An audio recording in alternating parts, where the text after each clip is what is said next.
bright idea, sneak out between the two talks and fill in a form, because that will be your last opportunity. And then anyone here who is giving a lightning talk, please meet with Simon Cross in the big room 10 minutes before the end of the tea break. With that, I think it's now time to start the session. So our first talk will be Our Journey to Kivy by Richard Larkin.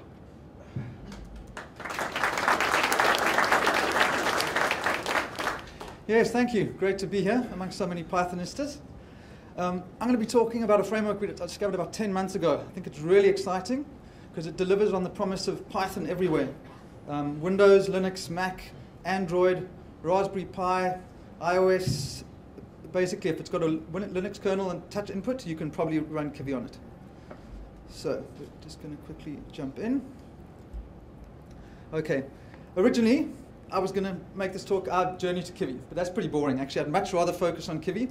Our journey can pretty much be described in a few sentences. We're historically a VB6 development house. When .NET came along, we said, yuck, we really don't like that. And we looked at various options. About 4 years ago, we kind of centered on Python. But then you have a whole lot of extra choices. What widget tool set are we going to use? And plus, each has its own sort of idiosyncrasies and deployment problems. And then about 10 months ago, we discovered Kivy. So I'm just going to basically do a quick aerial view, flying over, just giving you an idea of what the framework can do, not trying to get into too much detail. So I'm going to make some terrible mistakes, throw too much information on you, put too much text on the screen, all of those things, because I just want to spark your interest and convince you that this is something you really should be looking at if you want to run everywhere. Okay, let's look at that's the official Kivy website. Cross-platform, business-friendly, GPU accelerated, funded by the community. Kivy used to be LGPL licensed. About a month ago, the devs very kindly made it MIT. So basically, you have no worries as a commercial company. You can mod it, sell it, distribute it. It takes away kind of all of those issues for you. Okay, official reasons to choose Kivy. Kivy is fresh. Okay, Kivy basically is optimized for running on the GPU. You'll see it uses Python and to compile to C, so there's no interpreter, and it's designed to also make much use of the GPU as possible. So it compiles also to use OpenGL. So that means you get very fluid, very quick, very responsive interfaces. Animations you get for free. And you'll see, I'll show you some code later to see exactly how easy that is. As I said, it's very fast because it uses Python, so there's no interpreter. It's running straight C speed. It's also an incredibly flexible and well-designed framework. You'll see it's very OOP-driven, and they've actually hijacked a few Python things to actually really implement a tremendously easy-to-use event-binding system. And that helps with a lot of things. It's the implementation of the observer pattern, basically using a normal Python property to really incredibly powerful and very elegant. And using it also helps with a lot of other design patterns. Using that event-driven, you also makes it easier to separate concerns, makes it also easier to implement single responsibilities. And it also has a declarative language called the Kivy language, which I'll basically show you quickly as well. And that allows you to separate your UI code from your actual running code, or your UI from your code. So it's another very good practice. Okay. Yes, as I said, Kivy is a really awesome framework. It's a complete, and it's actually much more than just a toolkit. It gives you a complete Python standard library with all your kind of Python modules. It also comes with an additional rich set of libraries, like factories for the factory pattern. Clock to handle async. It's got an atlas for image. It's got a full logger with full purging and all of the nice things you'd expect there. It also has a rich set of OS and device abstractions. So, because it's built to be cross-platform from the beginning, you're separated from things like screen densities, metrics, input providers, core providers. Kivy's wrapped all of those things in core abstractions, so you don't really have to care what device is giving you input or what's happening. So, and it almost gives you a complete OS abstraction. It's also got an awesome property and event dispatching mechanism, which I'll just cover because that forms a lot of the basis of Kivy. Plus, it's also got a sets of modules for assisting in developing and debugging. Nice sets of tools that sort of make it very easy to work and maintain. It's also got a very nice extensibility system, which you can do in two ways. They're Kivy extensions. So, for example, if you want to add something like, say, a PDF, you can package that, put that in a Kivy package, and ship it with. It's also extensible through something called the Kivy Garden, which is also maintained actually by the community. Kivy itself is also on GitHub, but generally, I mean, they're quite, they monitor the commits, and only a few of the core devs have that power. The garden is basically there so the community can control and add whatever widgets or extensions they like, and then it's very easy to pull through a little command line tool those into your Kivy installation. It's also stable, proven, well designed, and it's really sexy. I really recommend you go after this into the gallery and look at some of the apps. It's really exciting, and you'll see why. It actually provides you with a really nice, responsive, and very sexy interface. Okay, Kivy also provides some nice extra tools that make it easy to do things that can be, that can block your UI. For example, if you're running a background process, typically your UI is going to lock. So Kivy provides a lot of nice, thoughtful sort of methods that allow you to do sort of blocking stuff in a background thread. You'll see it's got a URL request, which basically runs in the background, and then you get a callback when the background is done, or that URL is loaded. So that means you get nice background loading of your images and text, and it just pops into your UI when it's ready. There's no blocking. There's nothing stopping your, that responsive interface. Async image, you see that also. It's a direct widget. You basically just give it a source, and it loads that image in the background and plops it, displays it when it's ready. There's another example of animation. Same thing. I mean, and look at how minimal that code is. You basically say, okay, I want an animation. You must change the X to 50, the Y to 200 over 2 seconds. You say, okay, on complete, please call me a callback so you can do something. You don't need that, and then you just say anim.start. And that's literally all the code you need to have to do animations. You can specify extra parameters for the physics of it, like elastic bounce. There's really and you can even add your own kinds of physics to that by customizing, by subclassing. I think it's an animation property, and then you can implement your own physics. So it's really nicely thought out, really extensible.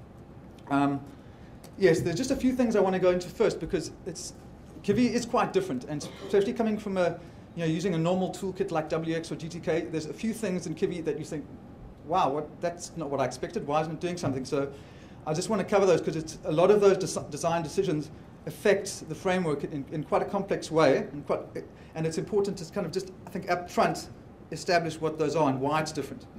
Okay, so the first difference is Kivy is basically, it's implemented in OpenGL. So it's not a canvas. When you draw a red line, you're not really drawing a red line.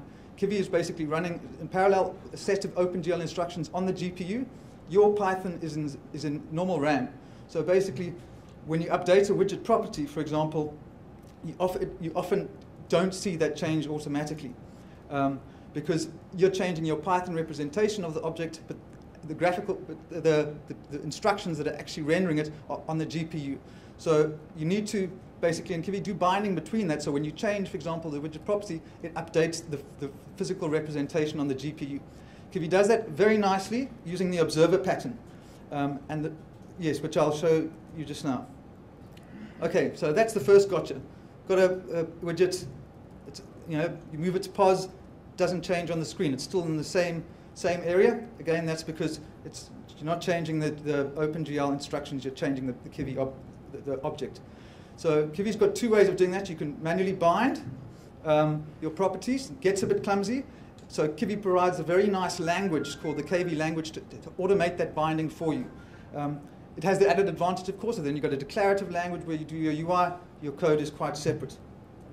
Okay, so here we go an advantage. For example, if you'd want to manually bind, you have a widget, it's got a size, it's got a position, but now that's on the GPU. So when you basically, that position changes, you want to know. When it's moved, you want to know. So you basically do that by binding callbacks. So there's your widget. You say when your position changes, do that callback. When the size changes, do that callback. So that's one way of doing it. As I said, it does become a bit clumsy, and that's when they offer the KV language. And it's a best practice for many reasons. That first is that it does that binding for you automatically, separates your UI. It's also very quick and easy to throw together a nice UI once you understand it. So it actually really becomes quite a bonus once you master the language and understand why it's there. Okay, another fundamental difference of Kivy. Kivy comes from a rich history of multi-touch. It started out as a project called PyMT, which as you can see there. And what happened in about 2010, the devs wanted to change a lot of things and optimize it. So they basically, and that optimizing would have broken compatibility. So they created Kivy from scratch, new design, highly optimized. And what they also did is basically load the OpenGL requirements to OpenGL ES. So that basically means it's going to run on almost any device and mobile devices because it's a subset of OpenGL built for mobiles, or especially with mobiles in mind. So the second gotcha. Okay, we've got a widget A is in the side widget B. Why on earth is it in the bottom left corner? Okay, true to understanding that is that because it comes from a touch-first background, it has a different paradigm. It's not about little rectangles on the screen. That's not how other widget toolkits work. But Kivy allows you to use your whole OpenGL surface in any way you want. So it doesn't force or constrain you to rectangles, or you get a very free-form composition of your UI. And that, again, is because, yeah, let's just go over that. Why in touch do certain paradigms die? Is because normal, like a button, you click in the area, and only the button that you clicked in the area would get that event. That's not the way it works in Kivy. When you click, basically any widget on the screen anywhere can subscribe and get that event. Because basically swipe-ins you couldn't do with that paradigm. So Kivy drops those assumptions and it gives you total control over what is on the screen, what receives events. And it does this in a very nice way and allows you to control that using the event binding, which we'll get to, yeah. Another thing just to mention there is because of that, also visual representations of the widget aren't restricted to where they are. For example, a parent can have a child, and that child can still draw and display itself anywhere. It's also really nice, so flexible. It also allows you to work in almost a layered way, where you can just put layers on top and draw wherever you want, and you're not constrained to having to fit into a widget area. Here we go. That's the second difference I was mentioned. Hey, wherever I click, all the widgets on touch down events fire. Goes back to that idea that on a touch, you can't constrain input to a rectangle. So we throw that away and we say any widget can listen to an event. All it just needs to do is ask for the binding, and there we go. You've got an easy way to hook up your widgets to your events. Okay, how do we do that? We do that by applying the observer pattern. So we basically request to listen to an event, and we get a notification when it arrives. It's also very flexible. It doesn't prescribe how your events are handled. It lets you do that, just like plugging things in together. So it really puts you in control. So it's one thing I really appreciate about Kivy as a framework. A lot of frameworks, they're designed to sort of solve a problem for you, and they're great if that's just the way you want to solve it. The moment you try to do things differently, you often find frameworks get in the way because they're dictating a way of working. Kivy's really, I found, not like that at all. The more you discover it, the more amazed you are at how flexible it is. It's really nice to use. Okay, so let's get dirty. Let's look at some code. Almost all of the challenges Kivy faces are solved in an elegant and consistent way by using that observer pattern. Ironically, by solving this problem in such a nice way, they've really made the framework a pleasure to use. So let's see how they do that. Okay, here we have sort of standard Python property, okay, using decorators. So, okay, we've got a hidden property, text. We've got a text method decorated property, and then we've got a text.setter. That's pretty cryptic to me. Plus all the decorators, and you've got two methods called text. It doesn't strike me as very Pythonic. So, is there another way to do it? Yes, there is. We could use the Python property. So now I've got a hidden method, a hidden variable, and we've got two methods, a setter and a getter, and we have to now combine them with a property. So it's like four things now. Surely there's a better way. Yes, Kivy does it in one line. Text equals string property. It's really that simple. It looks like a static method, but actually it's bound to each element of your class by Kivy in the background. That's part of the magic that it works. So it's magically there and instantiated with all of your class instances. So if you want to listen to that event's change, you simply add an on text, and there you've got it. No extra work at all. So it's really very nice to work with. And once you get the hang of it, using normal Python properties, it doesn't look so good anymore. Okay, let's look at another example of properties. Here we want to restrict that property. That's why we use getters and setters, so we have some control over what that property is changed to. So in our instantiation, we give it a minimum limit, maximum limit. Then we define a getter, a setter, and we raise that error if it's out of bounds. And looking at the equivalent in Kivy, see it's one line. You just subclass an event dispatcher. that event dispatcher is the class that basically does all this event plumbing for you. That's one example of a bounded numeric property. You get many different kinds of properties, string properties, object properties. You can even create your own kind of properties for custom classes if you want. So it's really flexible and it's really nicely solved. Makes the whole framework very easy to plumb and work with.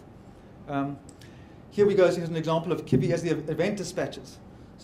So we have a callback, okay, and then we create an instance of my class, which you see has a numeric property. And there we just we bind that callback. So we just go the object.bind, when A changes, please call that callback. And you'll see it's one method. You don't have a getter and a setter. You've simply got a nice callback. This has changed. This is its new value.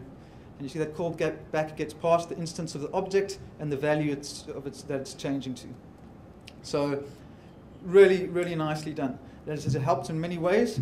Also optimizes because it reuses a lot of space for memory if different instances reference the same object. They just it only allocates memory for that object. So that's the event binding mechanism. Let's look at how Kivy does touch, because this is also one of the things that really differentiated as a platform. It's got a rich pedigree of experience, and you can really see it. It makes touch very, very easy to work with. So basically, the standard ones, you've got a on touch down, on touch move, on touch up. Okay, now each of those events gets past a touch object, which is a very rich and useful representation of a touch. It's not just X and Y coordinates. It has a whole lot of other metadata attached to you, which the engine, which Kivy automatically provides for you. It's a specialized instance of a motion event class, and these are generated by your abstracted input providers. So let's look at some of those properties. You've got clearing of graphics, you've got your double tap time, you've got your change in X, your change in Y, your change in Z, you've got a grab state. I'll go over the grab state just now because grabs are how you basically get hold of a touch. And then once you grab a touch, you basically guarantee to receive all of those events thereafter. Normally that would be by bubbling down and up and down the widget hierarchy. The moment a function would return true, then that event would stop bubbling. But grabbing a touch allows you to ensure that you always get those events. Scale, you say you've got on touch down, you've got double tap time, triple tap, is tap. You've also got a shape, which basically returns a string indicating for you what kind of shape they've drawn. The moment that's only implemented for a rectangle, but I'll show you how easy it is to sort of do your own shapes. Interesting thing I want to point out here is notice it's got a Z, because Kivy actually supports 3D input. So Kinect is a supported device, as is the leap motion. So that's really exciting, because there's a lot you can do with that. A lot of possibilities for developing, especially if you consider how basically, easy it is to plug in surfaces and devices to Kivy. A lot of exciting possibilities there. So yes, here's how we grab an event. You can grab an event if you want to be guaranteed to receive the on touch down, on touch up. It normally, as I said, works through bubbling.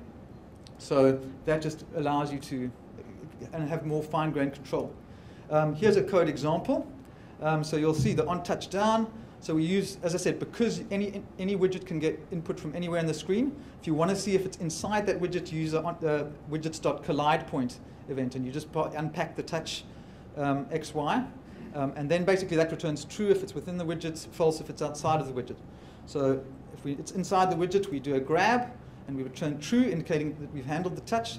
And from then on, that on-touch move event will fire all the time. Then when we do on-touch up, we say, OK, I'm done with this touch. You ungrab the touch, and you're done. So very easy to handle events. So touch is great, but how do we use it for detecting gestures? Converting input points into gestures is really challenging mathematically. There's a lot of variation, there's a lot of variables. You're getting a stream of input which you have to analyze, so it would typically be quite complex to do. Kivy makes it really simple.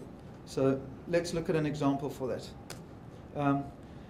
Gesture recognition. So there we create a new gesture, we add a point list, we normalize it, we give it a name, and that's a gesture. Kivy now understands what the gesture is. That in itself is cool, but it still would be clumsy to work with. So Kivy provides a gesture database, which is really, really nice. Because basically that allows you to define touches or gestures, store them, and then you can just ask that ask that gesture database, do you have a matching touch? And if it does, it gives it to you, and you've got its name, and you actually now understand what that gesture is. So that makes it really easy. What makes it even easier is the fact that you can, in Kivy, you can record touches, store them to that gesture database, and then just query that database later. So here this is quite long. I'm not going to go into too much detail, but if you look, it's actually very simple. On touch down, you've got a touch. Your touch is your touch object, and you've got UD, which is basically a dictionary you can use to store your own user data. On the touch down, you start the line. On the touch move, you basically just add the points of your touch to that line. Then on touch up, you basically create a simple gesture from that and store it to a database, give it a name, and then you've got a database that you can look up against. Kivy does all of that normalization comparison for you, all in the background, so it makes it really dead easy to use touch in an exciting way, because you can now define your own gestures entirely, record them, and you've got a nice algorithm that automatically matches input to that. Okay. So enough talking now. I'm just going to show you the quick widget toolset that Kivy comes with. I'm going to do that using the Python, the portable Kivy package. Kivy's packaged in various ways depending on your OS. So this is the portable one. I'm actually running Python 2.6 by nature. Kivy's 2.7, but that doesn't matter. It's all encapsulated in a portable package, which is just this folder unzipped. Nothing in store. You'll see it's GStreamer included there for your video and audio. There's your Kivy source code. You go to the examples, and there's your Python distribution, your Python interpreter. So in an IDE, for example, if you want to set it up, you just come at here, point it to this interpreter. There are 3 extra environment variables which you need to add to basically get it running in an interpreter. But once that's done, you can use Kivy in most IDEs. So let's go into the Kivy folder. You'll see it comes with a nice thing called examples.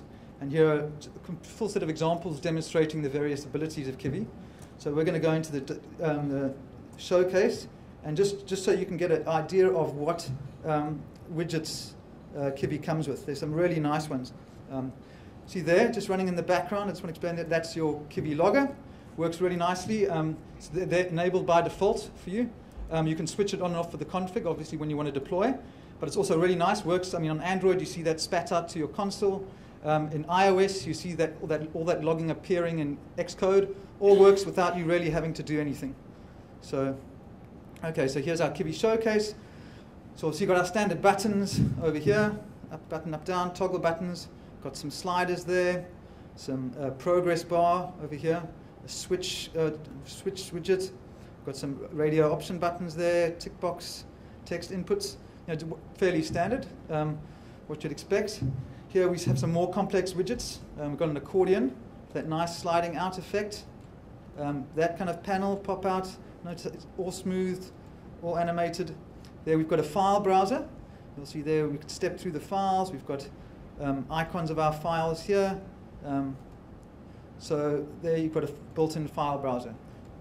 More complex widgets. Here's a color picker, where you RGBA, all of that thing to generate your various colors. Here we have a scatter. This is another widget that makes Kivy really powerful. Okay, it looks like I can just drag and move that around, but this is built for multi-touch, and Kivy simulates that. You can simulate that using a mouse. When I right-click here, and I stop shaking, you're going to see that red point appears. Now that acts as a touch and hold. So once I've done that, I can basically now move that around, spin that around as if it's a second finger. So it allows you to test gestures and that kind of thing on right there on your window, and I mean in your app, without having to have touch. Let me just run that again.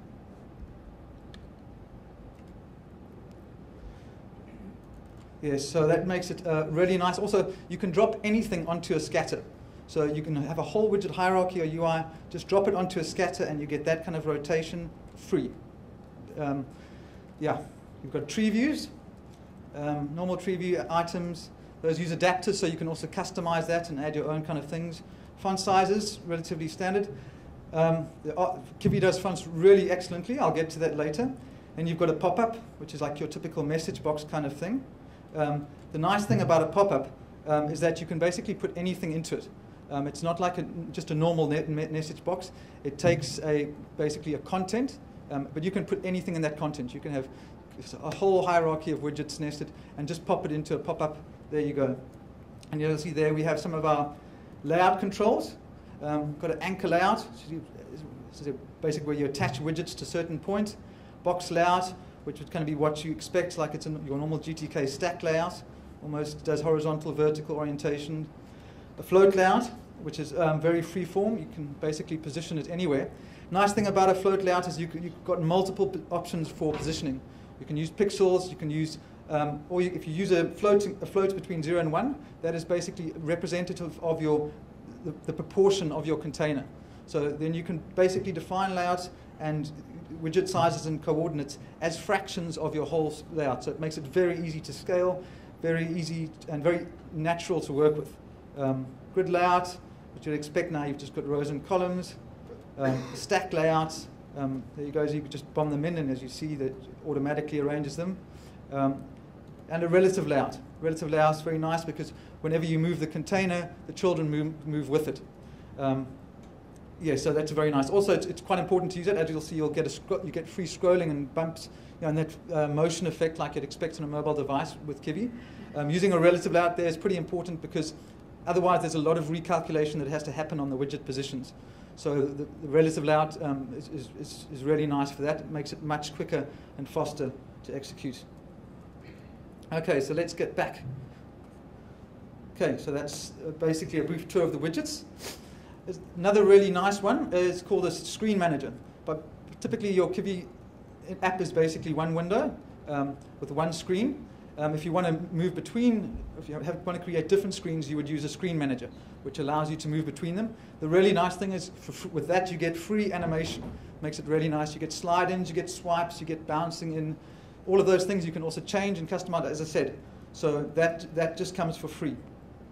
Other notable widgets, the scatter I've just shown you.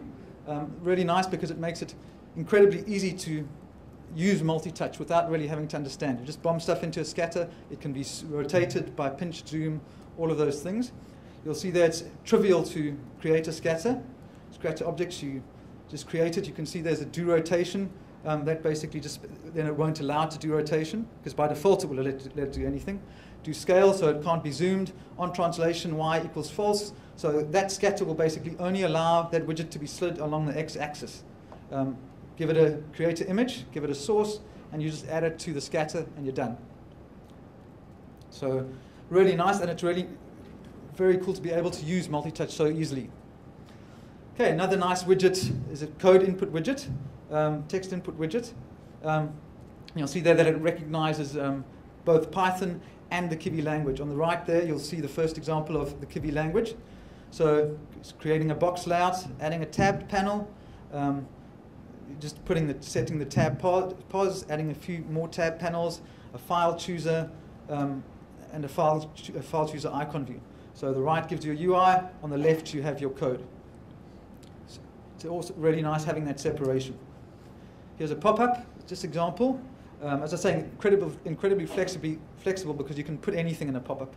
There we create one, we give it a title, we give it content, and as I said, that content can be anything. Give it a size hint, a pos hint, and then we say open.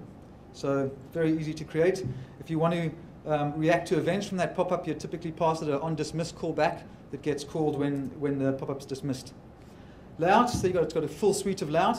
Very nice and easy, very powerful and very easy to create fluid, elegant UIs that scale, because scaling can be quite a problem. Those layouts go pretty much as far as they can in order to make that easy for you. As you say, because they're basically layouts, you don't get a guaranteed determined position. You can request that if you want, but it's best to use the pos hint and size hint, which basically then just give the container clues as to how to do the layout and where to put those widgets.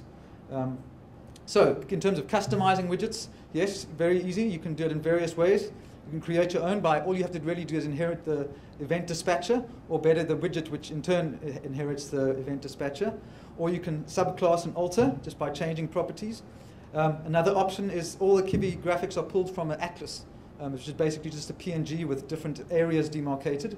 So then you do a dictionary lookup to get parts of that image. So you can just replace that Kivy PNG with your own and give you totally your own look and feel. Yeah, here's the Kivy garden, an example. So this is basically where people can go and add their own widgets. You can go and create your own widgets put them in the garden, and it's basically there for the rest of the world to use. Doesn't pollute the Kivy install. A very, very nice way to handle it. There we can see first line from the garden, install graph. Great, now we've got a graph widget. We want to upgrade it. There we go. Want to remove it. Garden uninstall. Garden list shows you all the lists in all the widgets in the garden. Garden search if you want to look for one. Garden search graph would be a lookup. Okay, I want something to do with graph, and then you'll get basically a printout to your console of all the matching widgets. So what's currently in the Kivy garden? There's quite a few nice things at the moment. There's graphs, there's custom spinners, there's navigation drawers, date pickers. The spinners are quite nice if you want to mimic a native app behavior. For example, the physics of iOS is basically handled by, I think, the roulette spinner. So it gives you your same look and feel of the physics of a notched kind of dial that iOS does. We've got a few other exciting ones. There's CE-Python. It's an embedded Chromium browser using CEF Python. It's not yet stable. It currently only works on 64-bit Linux, but that's coming. There's a roulette one I've just mentioned, so it provides you your iOS physics. You've got a file chooser thumb view and a particle system. There's an awesome application actually in the Kivy gallery called Particle Panda. I think that uses that system. Really, really amazing app. Here's another one that's quite exciting. It's being worked on by a guy in Summer of Code, a guy called Abhinav. He's working on this for his Google Summer of Code project. And you'll see basically that's a complete UI designer. Down the left, you've got all your widgets that you want to add in. At the bottom, you've got your KV lang area where you can put code in if you want. You've got a console, you've got a Python shell, and on the right, you've got basically your properties of your currently selected widgets, which you can drill down to, and a listing of your properties underneath. So that I don't think that's yet stable as well, but that's coming. Really a nice, exciting project if you also have complex layouts you want to do, and you don't necessarily want to use the KV lang. You can use the designer. So, Kivy provides amazing tools for development and debugging, and they are very easy to use and activate. Now, these are Kivy modules. They actually are standard Python modules, but there's a certain way to use them that makes them very easy to just plug in and pull out of your app. So yeah, and you do that basically just by having a start method and a stop method, which is past basically the containing window and the context.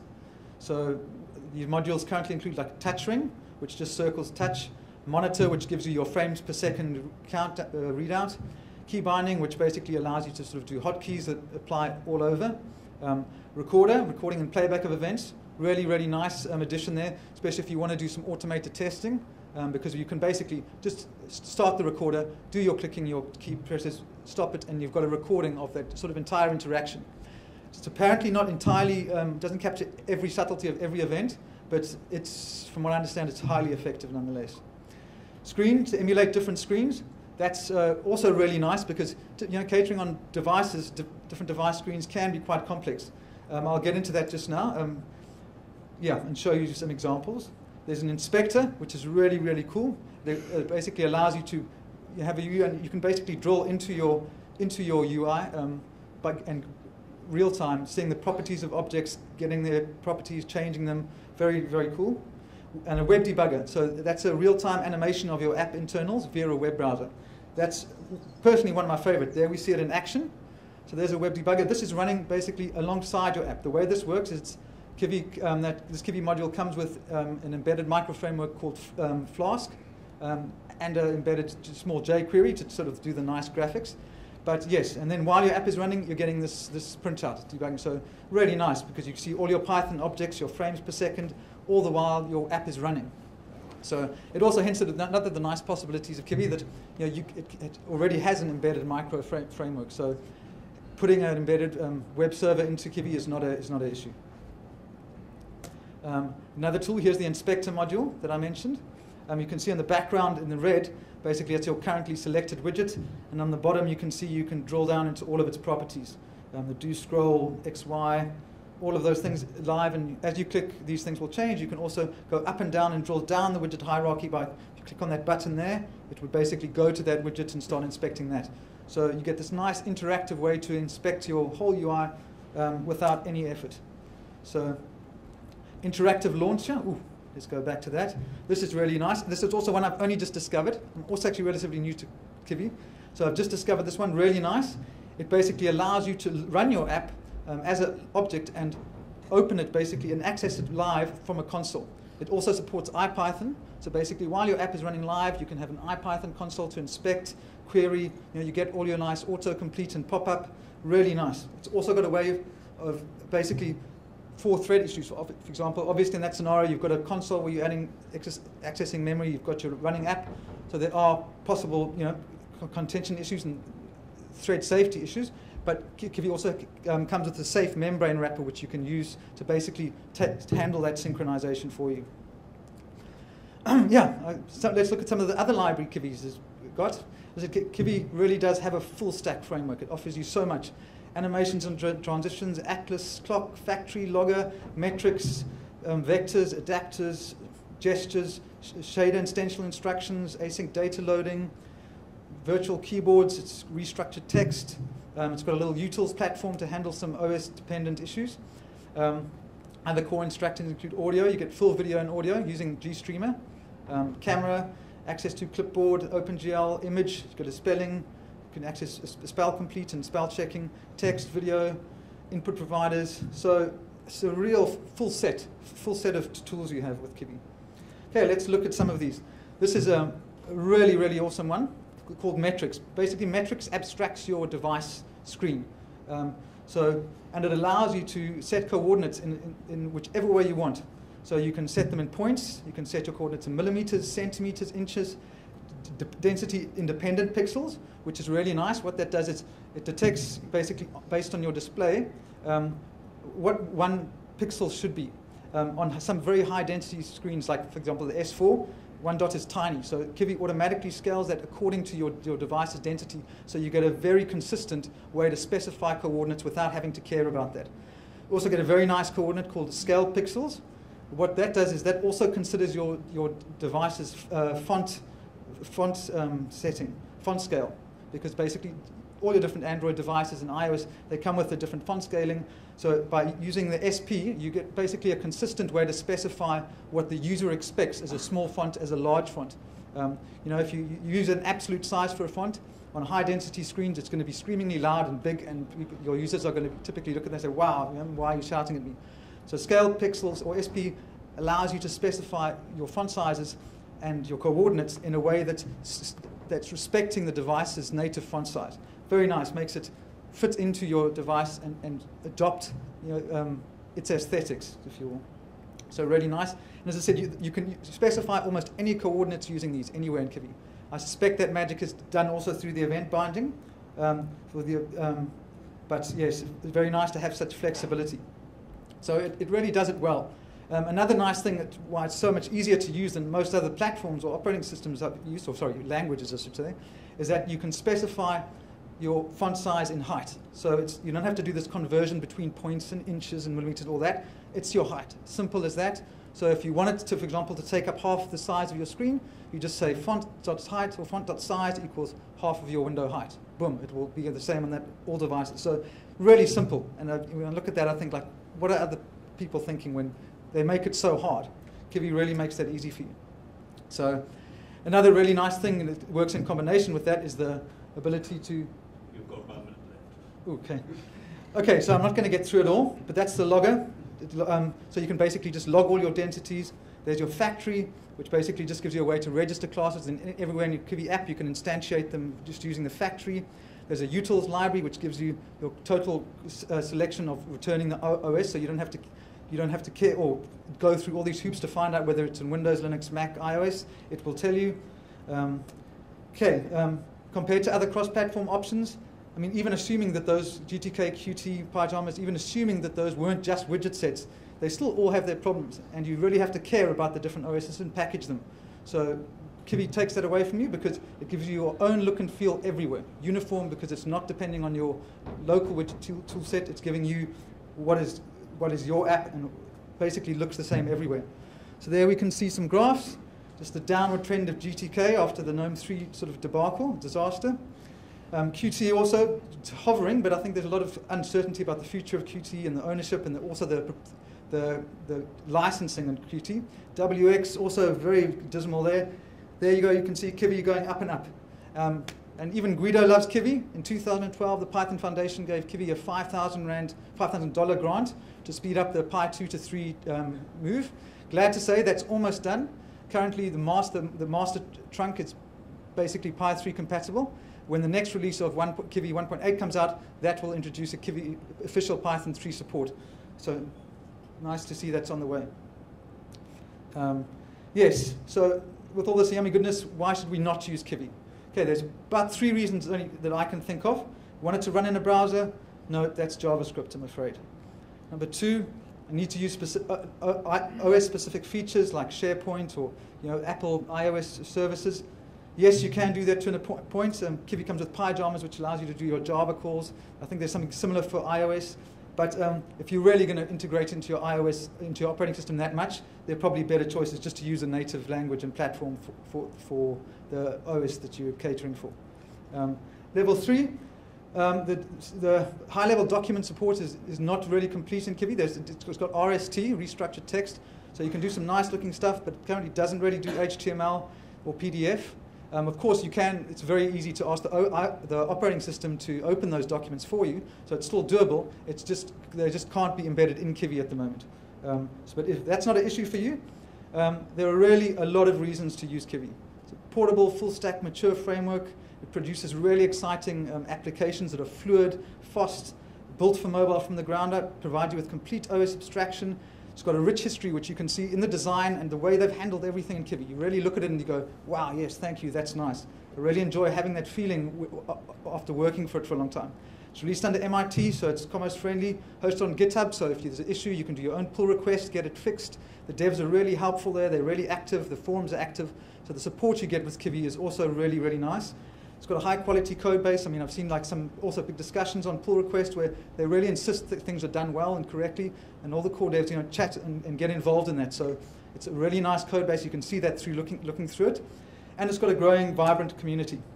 So as a developer, I really love it. It's great to be able to work in Python and know you're going to run everywhere. It's very productive, flexible, and it's also really motivating. Our team, I mean, knowing you can write it and run it everywhere for your devices, you really get that feeling that, wow, this may be the last language and platform I ever need to learn. It's really nice. Yes, plus the OS license makes me all fuzzy. So yes, that's all I want to say. I hope you go out and look at it. Really look at the apps. When you see the apps that are there, the quality, there's the Particle Panda, there's sure, I forget the names, but there's a lot of really exciting app. Icarus Touch is a really nice one. Keyboard, musical keyboard done with touch. Really impressive. So there you can go and read more about Kivy. It's Kivy.org is the main website. There's a gallery you should go look at.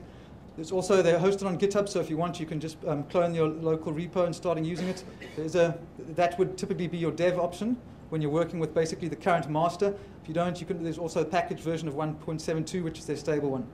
So that's me. In closing, I just want to say thanks to the whole Kivy team. It's a really awesome thing, and especially to Tito, T-shirt man, and Kwanon.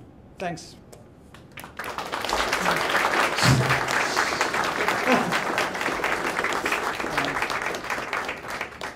Run a little bit of time. Probably time to sneak in one question. No? I just wanted to ask you 2 questions. Sure. Would you recommend using Kivy if you want to write a desktop app? It's a good question. It depends really. Is it important to you to feel and look like every other app? If you want to write a Windows app and you want it to look and feel like a Windows app, no, Kivy's got its own look and feel. But if you want to make a really exciting app, something that looks different, that stands out, it's a real differentiator, and you can get it in Kivy much faster than you'd get it in, I think, any other framework.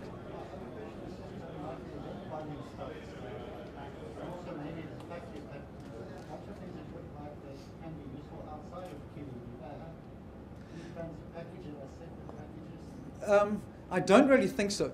A lot of the base libraries for Kivy actually come, like, for example, it uses Pygame to do the OpenGL stuff. It uses GStreamer to do the Medio. So they do draw on a lot of projects, but not from what I gather, they don't make any effort to take it outside of Kivy. But as I said, I mean, it's under the MIT license, so you would be free to actually just pull out that library. It's all Python files. Some of it is Python, so some of the libraries you may not be able to work, but given the license, it's pretty much a free-for-all. Sure. We'll have about on for 5 minutes for people to change sessions and the next speaker set up, and then we'll stop again at 20 past.